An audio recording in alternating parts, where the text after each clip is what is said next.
Hey, thanks for tuning back in to this next episode of Genuine Questions. I had said that we were going to pick up where we left off in the last couple of videos, talking about some of the misinformation around COVID, and in this video, we were supposed to talk about the possible motivations that I think could be driving that misinformation. But we had some breaking news with the Project Veritas Pfizer reporting that actually ties into one of those potential motivations that I was going to talk about, which is that they could just potentially be greedy and doing this for profit. So we'll call this part 2.5, since it is related, but there's a couple of additional things that I want to say about this, so I wanted to address it in its own video. So for anybody who's not aware, Project Veritas is an undercover investigative journalist organization. They're a nonprofit, and they have people go undercover and have people admit to things on camera and then release that to expose this corruption to the public.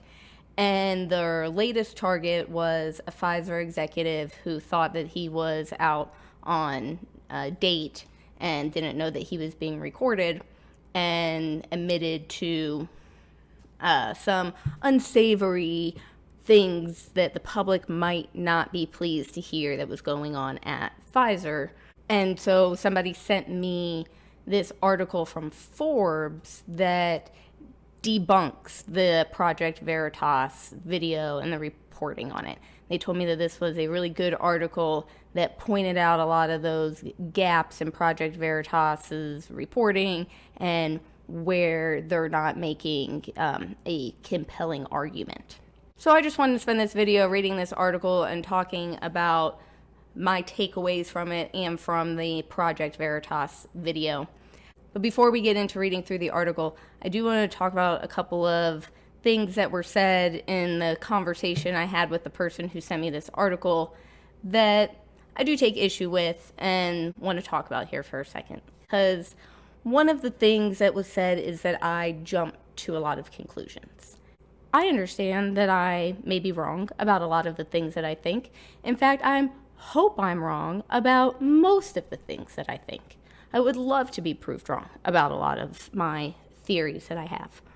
But I have posted almost 40 videos onto this YouTube channel where I have gone into sometimes painstaking detail of how I have arrived at the conclusion that I have. I don't show conspiracy theory websites or really any fringe sources. It's mostly just clips from the mainstream news and reading through fact check articles, and sometimes have historical references to put things into context. I might arrive at the wrong conclusion, but to suggest that I have jumped there, I do think that that is a bit of an insult. And the other thing that was said is that I just get annoyed with or frustrated or short with people who don't agree with me about everything. I enjoy talking to people very much that have a different opinion that I do. As I said, I hope that there's another way to look at these things that would not be so concerning or worrisome. And I do like to consider myself as somebody who will be persuaded by a better argument. And the reason I like to show a lot of Jimmy Dore clips on this channel is because he is somebody that is not from the right wing. This isn't just a right-wing echo chamber. I try to look at people from all sides of the spectrum and see what all of the arguments are, and then use the ones that I think are the most convincing and based on the most evidence to formulate my own opinions about things. So I don't think that I'm mean or rude to people that have a different opinion than I do.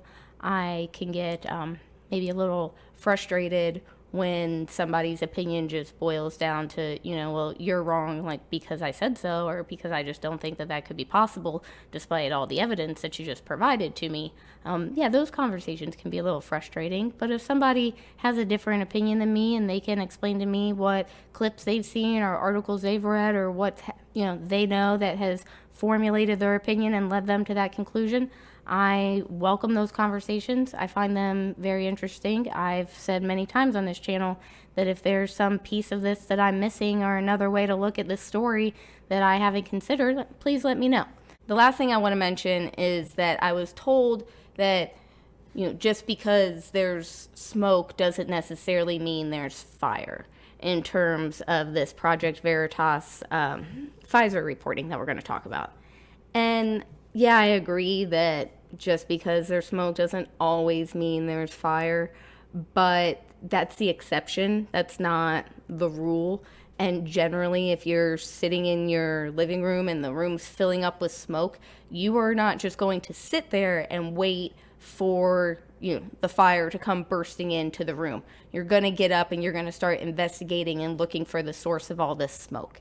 And if you can find out that, oh, here it is and it's no big deal, it's not a fire, whatever would be the cause of it, then investigation over and you're good. But generally speaking, there's a reason for the smoke, and it's because there's a fire, and why would you just want to sit around and wait till you burn to death before you get up and say, hey, something doesn't smell right here? So let's start with this super interesting Forbes article that was sent to me. So, no, Project Veritas video doesn't prove Pfizer is mutating COVID-19. Who is Jordan Tristan Walker? So, as I said, this video and the clips I'll show you here, Jordan Tristan Walker is the man that is talking, and he is under the impression that he is on a date with somebody that he does not know is an undercover reporter that is filming their conversations. And he is a marketing director of research or something that works for Pfizer. You'll see his exact job description here as we go through these slides.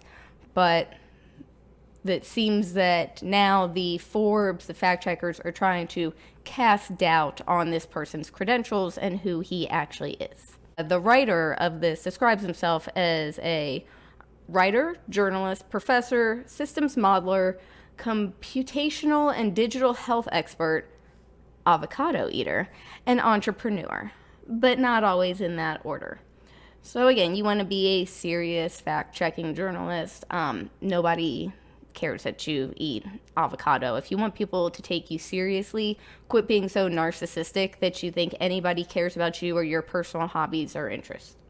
So, right off the bat, I already hate the guy that wrote this article. It says, Tucker Carlson has claimed on his Fox News show, Tucker Carlson Tonight, that there's been a near total media blackout of this story. But since there doesn't seem to be any type of memo circulating to journalists to tell them not to cover this story, let's cover it now and see how much Veritas it really has. What's this story that's supposedly the subject of a media blackout, according to Carlson? Well, Carlson has also tweeted the following about it.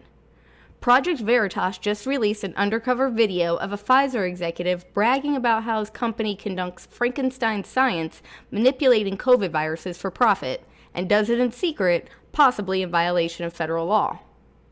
Wow, a Pfizer exec bragging about Frankenstein science? That sounds like a monstrous revelation, doesn't it? But before Carlson's claim makes you sit bolt upright in your chair, keep in mind that this was Carlson who had said this. Yes, this was the Tucker Carlson whom John Oliver called a super spreader of COVID-19 vaccine fears and doubts and a scrunch-faced fear baboon, as I covered on May 3rd, 2021 for Forbes. So, again, we've kicked off this, what's supposed to be a serious article, debunking these wild claims that are spreading misinformation by talking about how much we don't like Tucker Carlson's face, and that John Oliver, the loser from HBO, made fun of him one time, which apparently was important enough for this guy to write an entire article about in Forbes, so John Oliver made fun of Tucker Carlson. So everything that Tucker Carlson says in his tweet, there are points in that video that you can go back to that will verify what he is describing there, but we're not supposed to believe it because Tucker Carlson said it, and the avocado lover thinks that Tucker Carlson has a dumb face. Oh, now, to be fair, Carlson is not necessarily always scrunched face. He has also sported the, I'm concerned, and the, what are you talking about, Willis, and the, I really have to go to the bathroom facial expressions. But is there any truth to what Carlson has been claiming about this Project Veritas video, or is it actually a hot air baboon situation? The video appeared to be an undercover video because the footage was rather grainy and filmed at a rather awkward angle. It looked like the type of video taken to prove that someone's significant other is doing more with the office manager than officing and managing. This video featured someone described by Project Veritas as Jordan Tristan Walker, Pfizer Director of Research and Development, Strategic Operations, and mRNA Scientific Planning, answering questions from an unidentified interviewer. So again, he's not in an interview situation. This guy thinks that he is on a date with the person that he is talking to. But Forbes obviously missed that in their reporting. He says, so you can either take Project Veritas or Carlson's word for it, or search for this name on Google, Bing, or DuckDuckGo yourself. After all, someone with that kind of title should be fairly easy to find on the internet, right? Again, I'm not taking Project Veritas' word for it. I'm not taking Tucker Carlson's word for it. I didn't even watch Tucker Carlson's show on this topic. But I'm taking the guy in the video that is answering these questions and talking about what was discussed in the Pfizer board meeting that day. I'm taking his word for it. It says, well, a Google search didn't reveal any legitimate source that could verify the person's name and title. Similarly, a search on LinkedIn doesn't reveal any such verifiable profiles either. Just some accounts trying to spread his name. Now, obviously, I don't know what this guy was using, but if you look here, there's a Signal Hire that has Jordan Walker's position, which is exactly what was described by Project Veritas. It's in the same place. The video is filmed in New York. It's got the Pfizer email addresses there, and it was updated at the beginning of this year. So, not proof, but one piece of corroborating evidence here. He's there on LinkedIn as well, even though the Forbes guy said you can't find him on LinkedIn. Director of Worldwide R&D Strategic Operations, Pfizer, New York, New York. I'm not sure why this guy from Forbes has determined that these are fake profiles trying to spread this guy's name. That even Project Veritas posted on their Facebook that an insider from Pfizer sent them a screenshot of their Microsoft Teams page, that same photo of the guy, same name, same job, and it says that even after this video is released, he is still employed by Pfizer. Just want to point out that the Forbes guy pretends like it's impossible to find anything about this guy online, and if you can't even verify that it's him. It's like, well, if you can't verify that it's him, you also can't verify that it is not him. So, not sure how that guy knows that those are just fake accounts. But he doesn't stop there with his research. Of note, a search for Tristan without the H did return an Urban Dictionary that described Tristan as a very hot and cute boy who always wants to disagree, who has the softest hair in the entire world. So if you're looking for someone hot, disagreeable, and really soft-haired, there is that. So, again, this Forbes guy who wrote this really great article debunking the Project Veritas reporting doesn't call up Pfizer and ask if this guy works there. He goes to Urban Dictionary and types in a different spelling of the guy's middle name and then tells you what Urban Dictionary says Tristan means. And if you read this and think that this is a serious article, this is a serious fact check, this is something that you should pass along to somebody, it's really good reporting, I don't know how that one slipped past you. He says, okay, let's suspend disbelief for a second and assume that the video featured an actual Pfizer exec. Did it really show what Carlson claimed? Rather than one continuous piece of footage where you could see the real flow of the conversation, the video seemed more like a compilation of clips stitched together. That makes it difficult to tell whether a statement was taken out of context. For example, in the video, this so-called Walker guy explained, we're exploring, like, now, you know how the virus keeps mutating? Yeah. Well, one of the things we're exploring is, like, why don't we just mutate it ourselves so we could preemptively develop new vaccines, right? So we have to do that. If we're going to do that, though, there's a risk of, like, as you could imagine, no one wants to be having a pharma company mutating viruses. Yeah. So we're like, do we want to do this? So that's, like, one of the things we're considering. Okay. Like, the future, like, maybe we can, like, create new versions of the vaccines and things like that. that's a little vague. You can't tell for sure who we really is and whether he was talking about real plans or hypothetical ones. Now, again, this guy thinks that he is on a date. These videos were taken over the course of 3 dates that they had together. So I think it's at least equally as likely, if not more likely, that the parts of this conversation that were spliced and cut out are the parts where they're not talking about anything interesting pertaining to this investigation. The interviewer is obviously, to some extent, going to have to pretend like he is actually interested in this man and wanting to date him, so he can't just sit there and grill him about his job at Pfizer. So that makes, to me, more sense on why this video is clipped the way that it is and why you're only seeing the relevant parts. Because I don't need to see these two just, on their normal first date types of conversation. And I also can't think of a context of where that could be missing from this conversation that would make that quote okay. At another point in the video, the interviewer asked, Pfizer ultimately is thinking about mutating COVID? Well, that is not what we say to the public. No. That's why it was a thought that came up in a meeting, and we were like, why do we not? It was like, we're going to consider that. With more discussions. Okay. That exact reaction, right? We're like, wait a minute. Like, people won't like that. And elsewhere in the video, the interview queried, So, when is Pfizer going to implement the mutation of all these viruses? I don't know. It depends on how the experiments work out. Because this is just like something that's dying, right? So again, at the first paragraph here, he says there's no way to tell if these are real plans or hypothetical ones.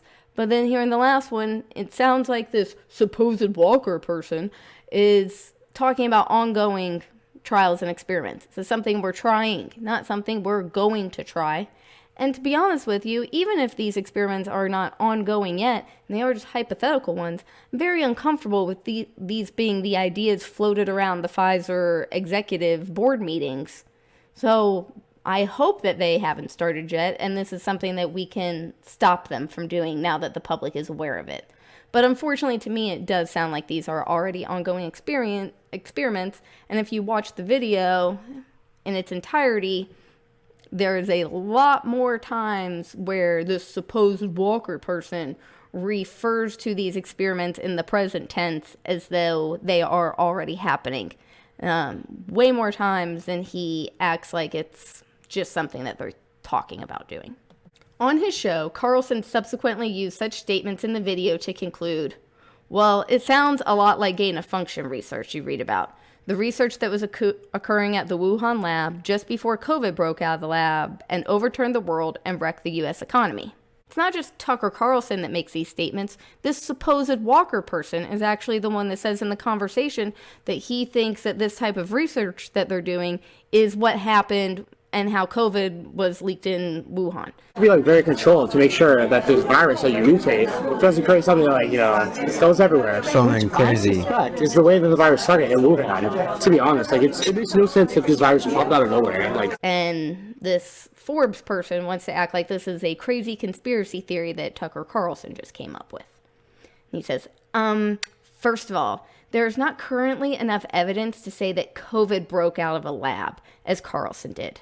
The preponderance of scientific evidence so far has strongly suggested that the COVID virus had a natural origin, jumping from animals to humans. So Carlson was really jumping from no real evidence to conclusions pretty quickly. I'm going to pause here on Forbes because, again, this guy does not know what he's talking about. The BBC admits that this lab leak theory is being taken seriously based on a classified U.S. intelligence report. Even the director of the WHO says that all hypotheses remain open and require further study. And Dr. Fauci is now saying he's not convinced that the virus originated naturally. CBS News says that the lab leak theories are absolutely legitimate and plausible. CNN that says it. The senior Biden officials are finding that the COVID lab leak theory is as credible as the natural origins explanation. Politico, the Harvard poll. Most Americans believe COVID leaked from a lab. So I'm not sure what this guy from Forbes is talking about, that there's, Tucker Carlson's a crazy conspiracy theorist and saying this based on absolutely no evidence. Secondly, thinking and talking about a possibility is not the same as saying that something is actually being done. You can think about and talk about everything that you're going to do with Jason Momoa and Emily blah blah blah, whatever her last name is, or Tristan and his soft hair, but the chances of meeting any of them through Tinder may be pretty darn low. They have to actually be on Tinder. They have to swipe right, and so do you. And you have to chit-chat a little bit. You have to say things like, aside from being sexy, what do you do for a living? And do you like raisins? How do you feel about a date? There are a lot of steps between conceptual discussions and reality. I have to pause here. There's a big difference between executives from a company that has a history of corruption and has had to pay out the largest fine in American history for false advertising and deceptive advertising, whatever. So there's a big difference between those executives sitting around in a boardroom and talking about what they're potentially going to be doing versus somebody fantasizing about getting to go on a date with Jason Momoa and completely ignoring what the issue is actually at hand. This Forbes writer wants to write about his weird Tinder pickup line fantasy situation. This is honestly one of the most bizarre articles I've ever read, and to think that this is like a really good takedown of Project Veritas is bizarre to me.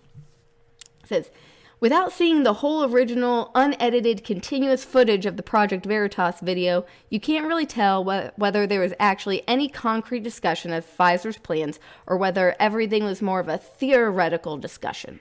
Can you say for sure that this Project Veritas video is fake or staged, and that Jordan Tristan Walker is actually a crisis actor and that Tristan doesn't really have the softest hair in the world?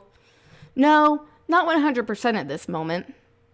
So, again, I just think it's funny that when somebody from the right wing wants to call someone on the news a crisis actor, then, oh, you are the worst person in the world, you're spreading violence, that person's going to get harassed, you're a terrible person for even suggesting that that might happen. But when it benefits the establishment narrative, now it's totally okay without any evidence at all to suggest that this guy, Tristan Walker, who was recorded on these undercover videos, is just a crisis actor who's making all of this stuff up just to make Pfizer look bad. Walker may really be that person's name, and that stated Pfizer title may or may not be his real title. But one has to wonder why it's so difficult to find and confirm his identity with verifiable sources. In this case, the emphasis is on the word verifiable versus some screenshot or photo that could have been easily made up or doctored. So, again, the author of this article is now lamenting about the lack of verifiable information and sources, never called Pfizer to ask for his employment information.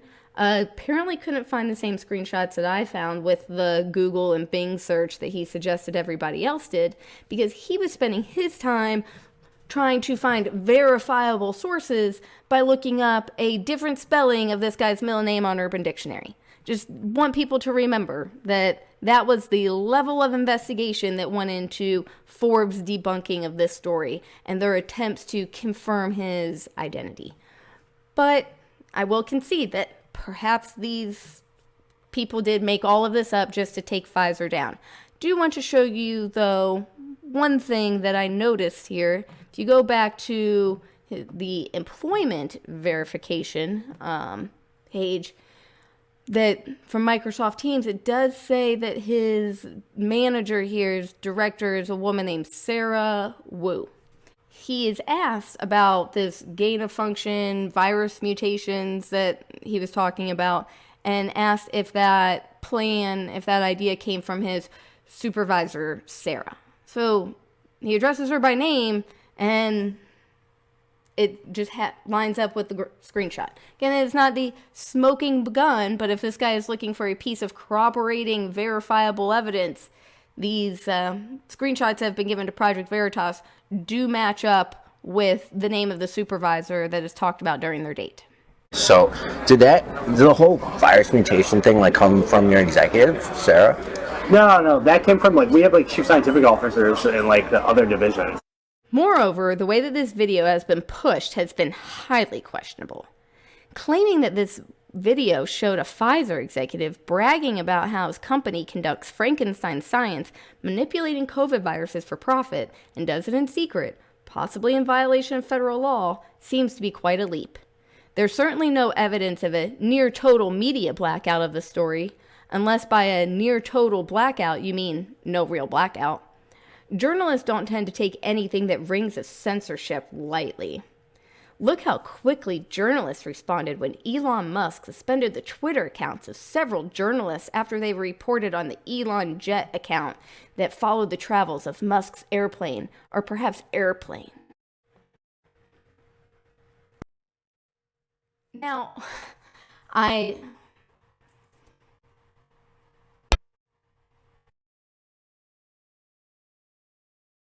what then is the likelihood that a near-total media blackout could somehow be implemented without any journalists loudly crying foul?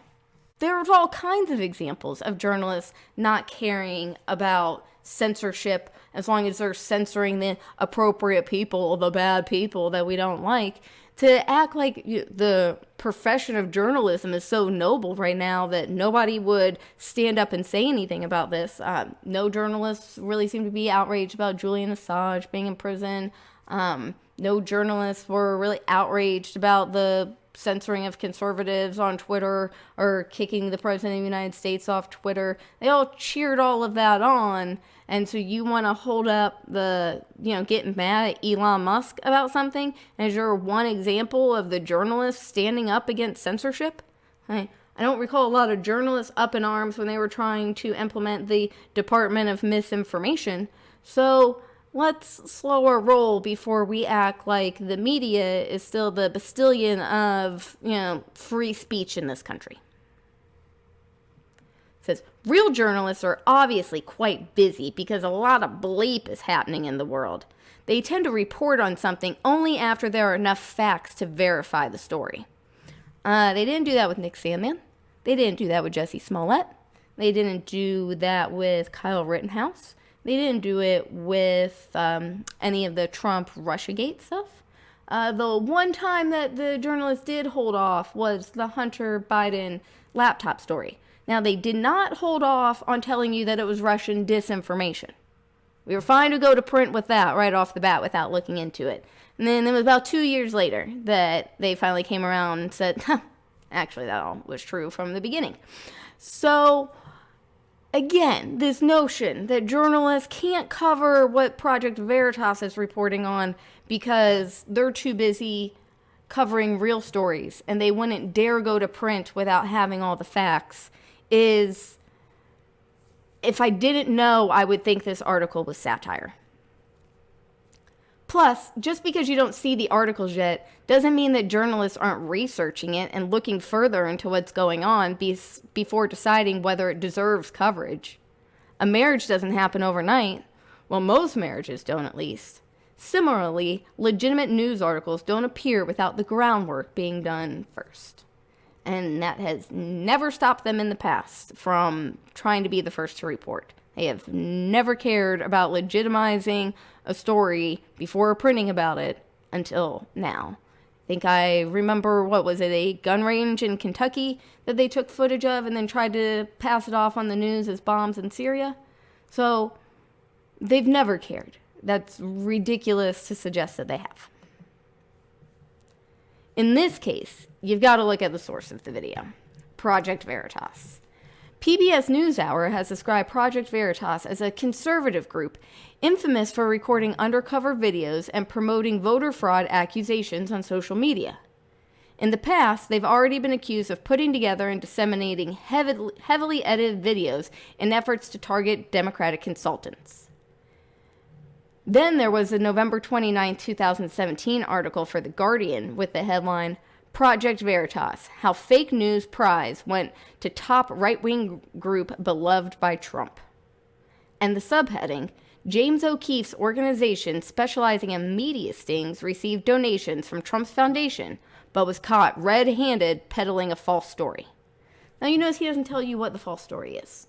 Just tells you that Project Veritas has been accused of editing their videos and making up stuff. It's like, well, of course the people that they're targeting and exposing are going to say that. They don't have anything else to say to defend themselves when they're caught on camera, so they have nothing else to say except this was taken out of context, blah, blah, blah. So, yeah, it's easy to say that they've been accused of that, but they haven't been proven doing that. In the article, Project Veritas is described as a discredited right-wing attack organization run by James O'Keefe that specializes in sting operations against liberal groups and the established media. Does that sound like a credible news source? Yeah. The political opinions of the source do not matter when they're showing you a video of what these people are saying in their own words. Just because Rachel Maddow says something doesn't necessarily make it a lie. Just because Sean Hannity said something doesn't necessarily make it a lie.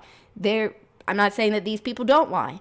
I'm saying just the bias of the source can influence the types of stories that they choose to cover. It does not necessarily mean that they are just flat out making something up.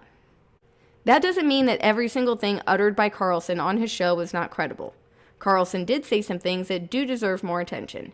He did express concerns about the power and influence of big pharmaceutical companies in the U.S. He exclaimed, in this country, Big Pharma can advertise its drugs directly to consumers, and that's a little strange if you think about it, since consumers don't prescribe drugs, doctors do.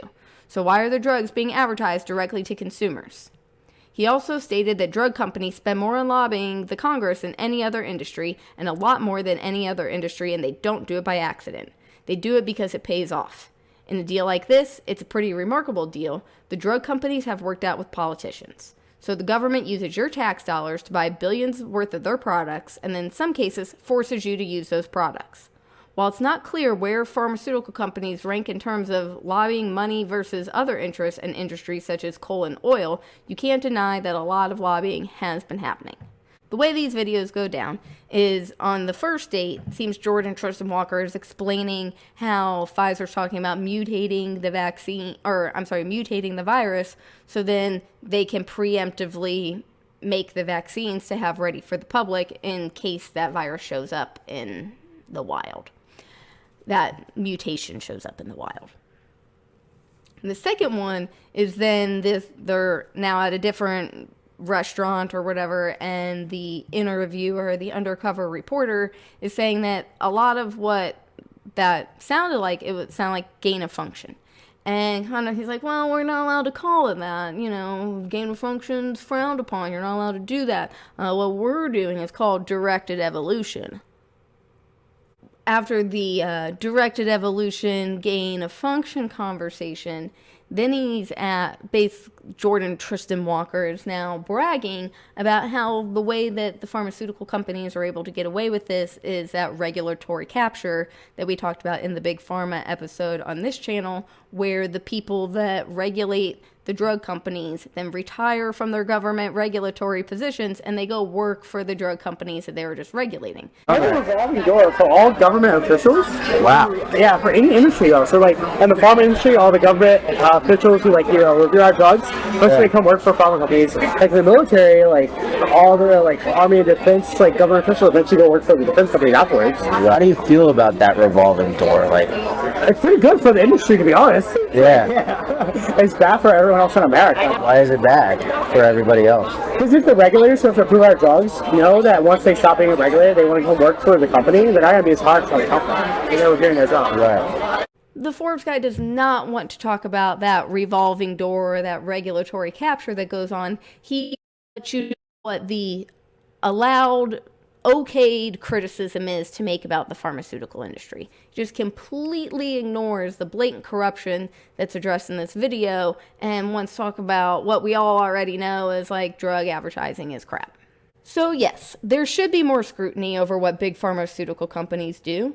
Sure, one has to question the merits of allowing so much direct-to-consumer advertising where pharmaceutical companies can convince you that you have all these different ailments and start asking your genitals, are you all that you can be?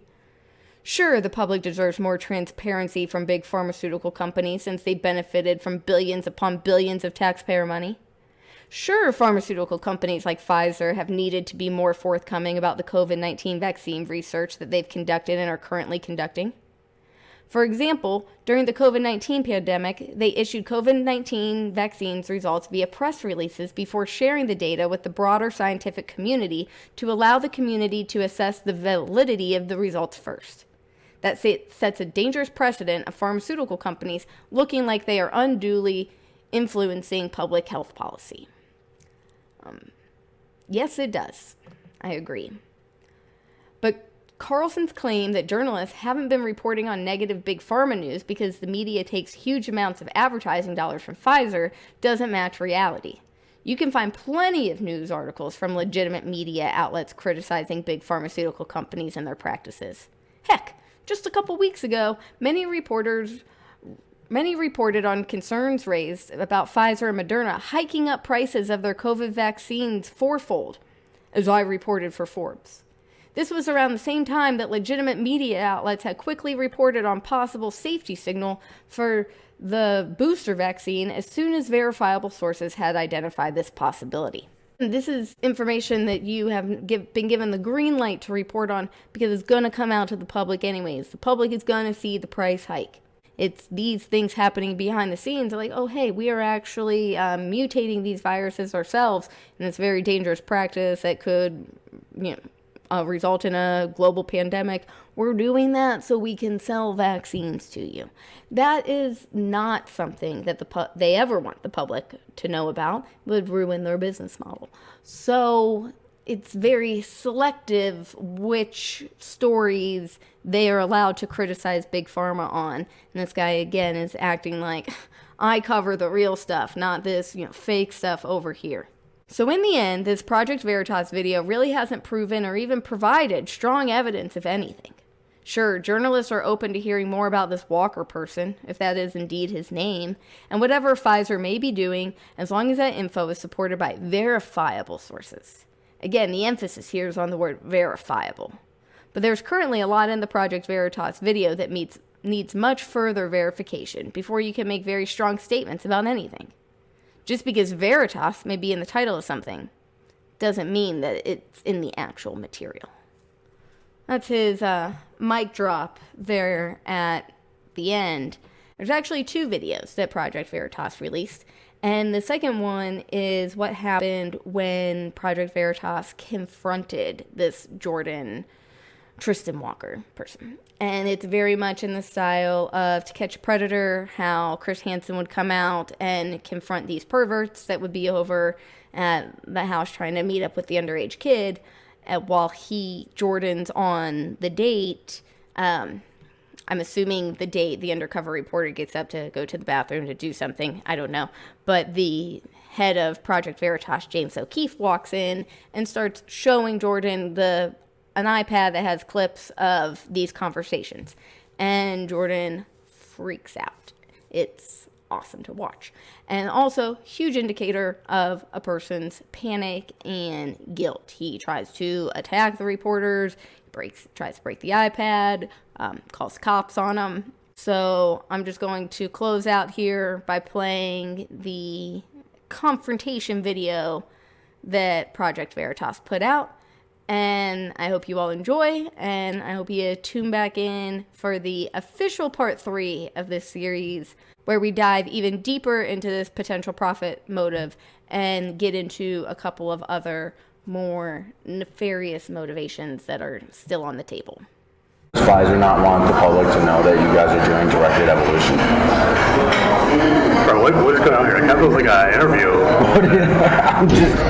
I don't know, it's freaking me out. Giving these flashbacks to that sting organization of those conservative people who randomly go into organizations and then befriend people who work in these organizations and then report them, which happened to people at Pfizer. So it freaks me out when people start asking a lot of questions about work. It's so great. Really? Oh, I'm sorry. Yeah. Bro, why are we back on this topic?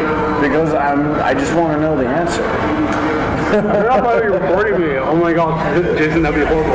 You better not be reporting me or something.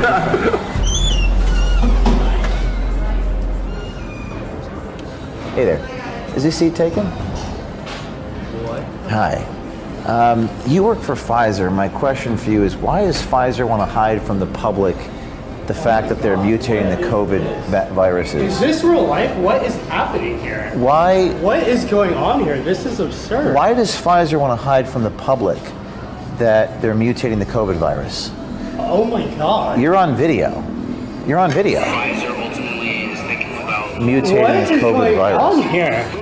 I need to call the police right now. This is Can I know because this is my restaurant? I don't know what's going on. I don't know what's going on either. This is ridiculous. So you're on video. I'm a journalist. Bro, first of all, I'm literally a liar. He's on video. Whoa. You're saying we're exploring how the Hey, virus keeps mutating. Yes, One of the things I'm we're in a restaurant exploring right is now, and these people brought cameras out. why don't we mutate the I virus? don't know what's happening, but I really need the cops here right now. So What is this? please do. Sorry, this Do is- not do this here. Please do call the police. Please do call the police. Please do. You can't do this here, guys. You have to leave. No, you can't do this here. Police report. This is You're going to call the police. He's going to call the police for asking him a question. Please do call the police. Please do. thinking about mutating. He's on tape here talking about mutating the COVID virus. Can I talk to you outside about this? absolutely not. You're not even my likeness on this. What is your name? Because you fucked up. You really did. I'm about to sue you. This is absurd. Please You do. had someone mock me as if they're going on a date to record me. You don't even know my position at this. What is I your- was what trying is to your impress a person on a date What's your by position? lying. I was literally trying. Okay. I'm not even a scientist by background. You know What that I is your came from a position? consulting firm right. that does business. please- This is please absurd. don't touch me. This is absurd. So- Please call the cops here. Please do call the cops. Please do. Please, this is- Why would you call the cops if you have nothing to hide? She did. So he's obviously having one of the most outrageous reactions I've ever seen in the history of Project Veritas. He's threatening to call the police. Okay, he grabbed the microphone. The question is, why is he calling the police? Guys, can you disrespect my father? Please stop. What? Can I pay their bill? Can I get a check for their bill? Wait, no, do not give your check. No, don't let them leave. Because I want the cops to know this. Do you want to put me in jail for asking you a question? Yes, sir. What is the intention of calling the police? They have like no one's injured right now. We have several witnesses. Can I talk to you, please, about this video? Okay, so there's 1, 2, 3, 4, 5 white people. Why would you bring race into this? Please bring the cops as soon as possible. I'm really very unsafe. Okay. We have you on tape talking about mutating the COVID virus. No one mutates a COVID virus. Show you the These vi- are insane people. May I show you the video? No, I want to call a police report. Please don't let them leave. Do we have to leave? Witnesses. Yes. Okay. Sorry, I asked a question. No, you cannot just leave. Are you- do you want me to I leave? want the police to come here and see all of you people. Do you, Because this is insane. can I ask you about this is video? insane. Please. You can tell them about how I was Please. lying to impress Here, a date. just was it true what you What said? is this? No. I literally was on a third date with a guy, and like normal men, you lie to impress a date. Mutating viruses? Do you not work for Pfizer? This guy, I thought he was a date. Sir, do you not work for Pfizer? Do you work Why was for a contractor? What the fuck are you Do you currently work for Pfizer, yes or no? Do you currently work for Pfizer, yes or no? What are you talking about here? Please, I want the cops to be here. So you don't work for Pfizer? You can do this to people. This is absurd. He doesn't want me to leave, ma'am. Don't let them I leave. I want the cops here now. I want the cops here now. Can I borrow your- I- I can't record my phone. He wants the cops here, but he doesn't want me to leave. So I'm in a little bit of a predicament because she's asking me to leave, but he doesn't want me to leave. So what should we do? Okay, so these people have just, I was on a Hi, date. you're on a video and here. These people literally left Look, out of nowhere. Pfizer is This mutating the virus. This is absurd. Look at this no, video. I literally said that is, what are you talking about? Well, this is not. By the way, Why are you doing don't this tell to anybody. someone who's just working at a company to literally help the public. Why do you want to hide it from the I don't know public? who you people are, and I can't believe I'm going to trust someone after. Why do you want to hide it from the public? I was on a date. Like, stop all this stuff aside. I'm a real person. If you suspect that mutating COVID virus, is this the way the virus started in Wuhan? Please, can you please get this on video? Why do you think it's okay for Pfizer to do that? We were sitting on a date. Can you explain what happened, please? Please, He's filming the restaurant owner right now. He's filming her. I don't know why he's filming her. No, don't. Would you like me to leave? Because he won't. He's asking me not to leave, and he's consenting to my presence. Ma'am, are we allowed to just stay and ask a few questions? It's pretty remarkable that they call the police on us every time we show up and ask questions. Every time. You say Pfizer is planning on doing research in the future, then claim that there's an ongoing research about that, and that there better not be any more outbreaks. Which is it? Are these experiments happening or not? Calling the police. We can do it right up front. Okay. No, do not leave. Do not leave. Please don't let them leave. What's that? They locked us in. Wow, look at that. Yeah. Do you want us to leave or not? Ma'am, you locked the door. Ma'am? Ma'am, we're trying to leave, but you locked us in here. Call our attorney. Can you please unlock your door? Let us out. No, I don't know what's going on. I don't want anyone leaving before I know what's going on. What are you trying to kill me? Can you please unlock your door? No, no, don't let them leave. Can you unlock the door? I still like saying that. Please, no, don't let them out. Don't let them out. Could you please let us leave, ma'am? I don't know what's happening. You can't lock us in. We'd like to leave. We'd like to leave. Please unlock the door. Like, see, now they're worried because they know what No, they're it's doing. because we're literally being trapped. Stop. Get away from me. Please unlock the door. What is going on here? Please unlock the door. Please unlock the door. Unlock the door. Unlock the door. Unlock the door. Unlock the door. Unlock the door. Unlock the door. This is remarkable here. Thank you. Thank you. We're trying to unlock the door. Unlock the door. Unlock the door. It's not okay Unlock to the door. people like that. It is not. Stop. Let go of me. Now you're hurting me. What is going on here? You cannot just record people like that. Come on. It's not okay. Come on. It's not okay. Let's go. Let's go. Come on. Let's go. Let's go. Come on. We're in New York City. This is remarkable what you just witnessed here in the restaurant. Come on, guys. Where's the car? Where's the vehicle? Keep walking. Come on. This is insane. You just witnessed one of the most remarkable interactions ever. Do we have the iPad? So we're getting into the vehicle now. Where's our car? Stop. Stop. That's not them. Stop. Can't stand right there. No. Stop.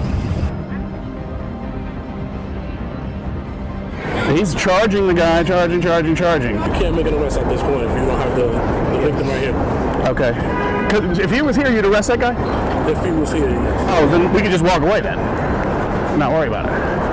If that's what you guys want to do, then yes.